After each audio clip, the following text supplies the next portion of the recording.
tzaddikim and tzaddikisis from around the entire world. Today I have the amazing privilege to be interviewing Rabbi Zeytouneh. Rabbi, how you doing? Doing very nicely. This is so nice that you do this. Amazing. It's a good job. All kinds of Hashem. All right, so can you please share with us a little bit about yourself, your hobbies, what you enjoy doing, a little bit about your background? Let's hear. So my hobbies, Baruch Hashem, I like to learn, I like to teach, I like to spend time with my kids. Very important, spend time with the family. I was born, with a family, Baruch Hashem, of four, the parents and my young daughter and my young sister. And Baruch Hashem, we went throughout the, our lives. We got more religious as we progressed. Baruch Hashem, we got firmer. And at some point, I decided, Torah was the best thing a person can invest in. So we got into that. Baruch Hashem, we opened up the school, opened up a synagogue. Baruch Hashem, we're very involved in Kiruv. We try, it's all B'nai Olam. That's all. Love it. All right, so you're a speaker. How did you get yourself into such an intense job? What's the story behind you? So I'll tell you the truth. When I was young, I was a counselor for kids, and people always said, you're gonna be a teacher. You're gonna be a teacher. Should be a teacher. And I said, no, I don't want to be a teacher. I don't want to do that. It's not what I want to do in my life. And then when I was in yeshiva, he said, I was getting married. And I said, you know what? Let me teach a little bit. Well, until I decide what I want to do, I'm going to teach. And I started teaching, and I never left. And I always loved. It's fun for me, to get up and speak. It's fun. I enjoy it. It's always a challenge, and I very much enjoy doing it. It's something that gives me a lot of. It's like a goal. It's a goal, a mission. All right, go speak. And I look forward to it. It's fun. Wow, beautiful. All right, so can you please describe to us what preparation for a class or one of your videos, whatever's, looks like? Preparation? Yep. Well, generally, if I speak on the parasha, so what I do is I take a look for a question, a very outstanding question on the parasha, and I research and do my research to find a wonderful answer. And once I find the answer, I quantify that into a topic, and then I start researching the topic. So let's say, for instance, this week's parasha talks about stars, right? Parasha Devarim, Moshe Rabbeinu says we're like the stars. So I said, good, stars, why we like stars? So I started investigating things about stars and how stars work and how they function, right? And that develops an entire yeshia. Baruch Hashem. You know what it's like? Let me tell you what it's like. It's like a mother who likes to cook Shabbos food, right? She sits there and she cooks and she cooks and she puts the flavoring, she puts all the ingredients, and she makes sure that it's nice and delectable. And they come down, they sit and they eat it in 45 minutes. She's working for 4 hours, 5 hours, 6 hours. They come like that. Okay, so that's what a shear is. Shear is you work and you work and you work. And the people, the group, they eat it up within 45 minutes to an hour. Wow, beautiful. All right, so what's something you really love about this job? I love to see that people are affected by my words. That's what it is. That people are able to come out and say, I learned something new. I grew now. I'm able to do something, in my life that I was not able to do previously. I'm able to connect to someone I wasn't able to, to connect to before. And I love when they come up to me and they say, Rabbi, how did you know what I was facing? And I said, I don't. I said, when I speak, every time you learn Torah, it's a message from God. It's not to do with me. I have no idea. You can have 4 people sitting together. Everyone got a different message from the speech. And each one of them was a message from Hashem, not for me. Wow. Now here's a tough question. Ready? Sure. What's something you really don't like about this job? So, do I have to give an answer? I can make one up. There's nothing I don't like. It's a phenomenon. It's Baruch Hashem. It's a zechut. It's a schus that Hashem gave me that I'm able to, be in a position where people actually listen. Baruch Hashem. You know what I don't like? When nobody shows up. That's what I don't like. Hey, Baruch Hashem. That I don't like. I don't know how often that happens because I nag people to come, but sometimes, Beautiful. All right. So, is it hard to juggle your family and daily life plus what you do?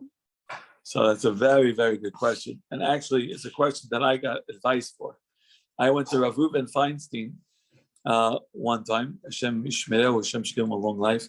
And I asked him, I said, Rabbi, I said, how is it possible you could be, you could have a yeshiva, and you could be a Rav of a shul, and you could be and a father, and a father and husband. How are you able to do that? And the rabbi said, listen, says, when you're a rabbi, you're a rabbi. You can't bring outside, the home things into the job. But when you're a father, you're a father, and when you're a husband, you're a husband.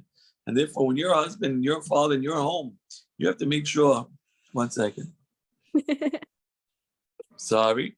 You got to make sure that you don't allow outside things to come into your family. That's the time you spend family time with family. You spend time with your wife. You have to make sure you do that because that's the most important investment. You're investing in all the clouds, so you have to invest in your family. Wow. What is your biggest failure and what did you learn from it? My biggest failure. So I will tell you my biggest failure, I think. This is around maybe 12 years ago. I wanted to open up a yeshiva. I was a Rebbe. Actually, at that point, I was a principal. But I wanted you're a principal too. Yeah, about the same. We have a yeshiva, high school for boys. So I wanted to open up a yeshiva. I was a principal, and I spoke to somebody about what I wanted to do and the different type of yeshiva that I wanted to open. And I chickened out because I didn't want to fundraise. I chickened out, and I regretted it. So it happened. He went and he opened the yeshiva with my idea. Around 4 years ago, I said, you know what? I said, I'm opening. I said, I still was scared of fundraising, but this time I said, I'm not going to make the same mistake twice. And Baruch Hashem, we opened up the yeshiva. We have high school there. We just graduated our first class, and Baruch Hashem, it's very successful. Wow, amazing. All right. What's your biggest challenge right now? Figuring out I'm going to answer all your questions. Awesome. All right. Who's somebody you really, really admire? So throughout my life, my role model, my biggest role model was always my father. My father was my role model. He was always a very positive person. He loved to laugh. He loved to joke around. He was always very considerate of other people, very sensitive, and he loved to learn. He was learning every free time moment he had. And that rubbed off, Baruch Hashem, that, I wish I could fill his shoes, but just watching, he was a giant, in Chesed, a giant, in Torah, he had his own Chidushim, and he was a working man. He wasn't a rabbi, he was a working man, but he was very, very diligent and very, very sensitive, and he was my hero. Beautiful. Now, here's a similar question. Ready? Who has been your biggest support, mentor, role model over the course of your career?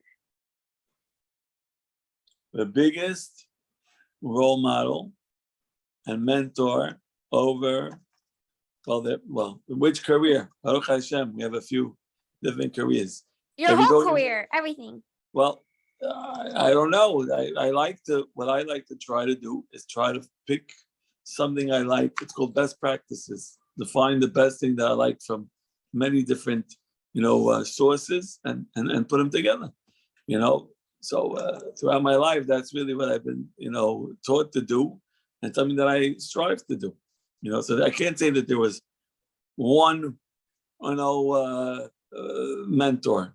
My parents added an element, and my Rebbeim added an element, and Baruch Hashem, the wonderful speakers that we have in our community, each one added an element as well, and I grew up listening to many of them, and I enjoyed, what I heard, and I did pick up certain nuances.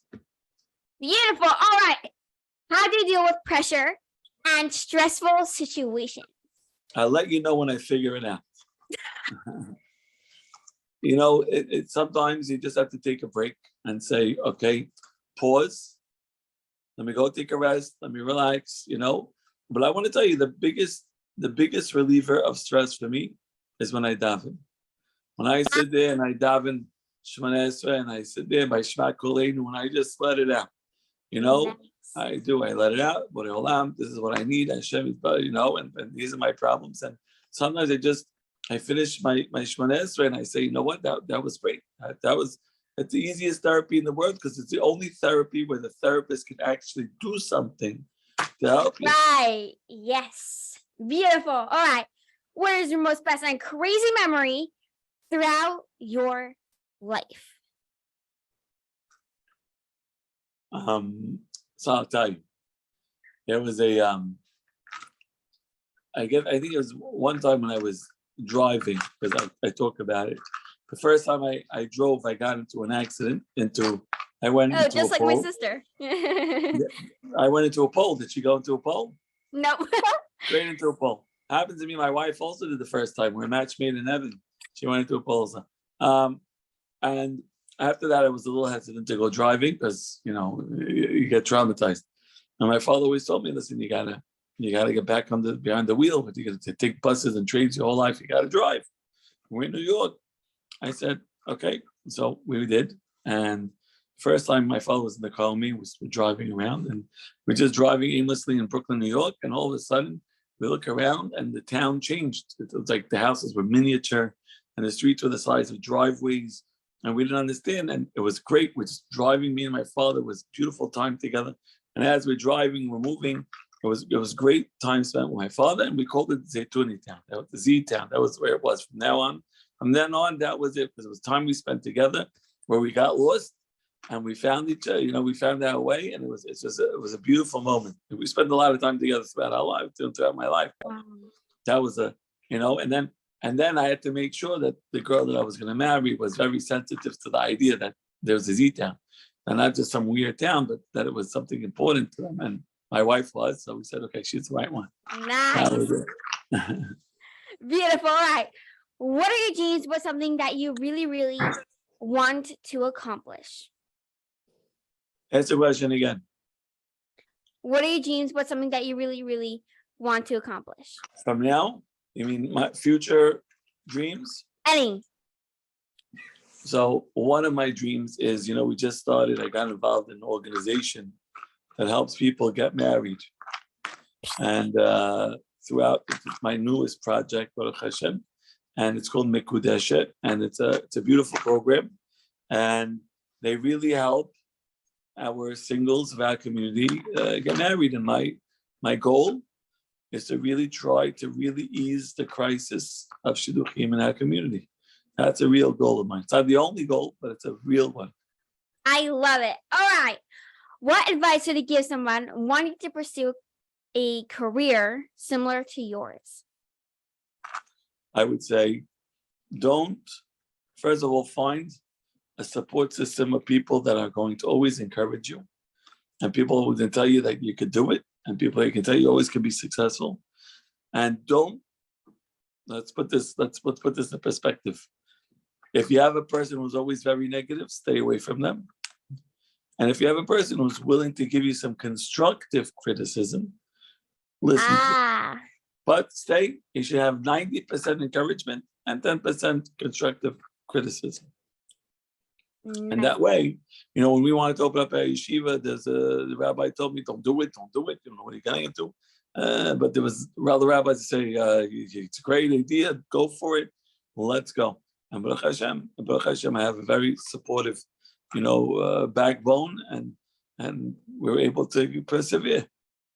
Wow, beautiful. All right, one more question. Are you ready? Sure.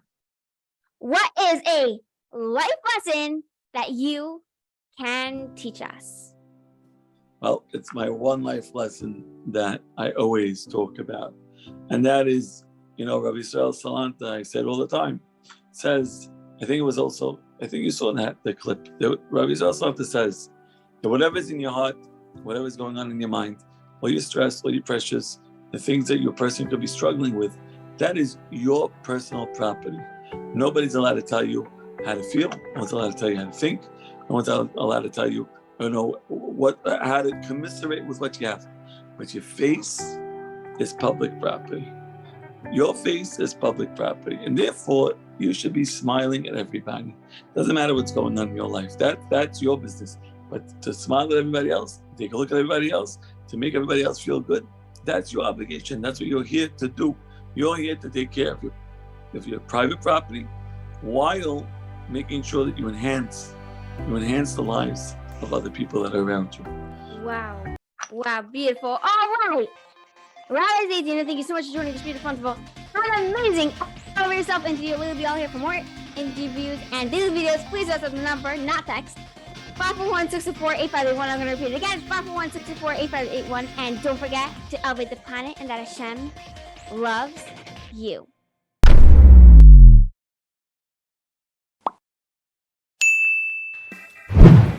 To be added to the EGOT group chat, please contact the number 541-604-8581.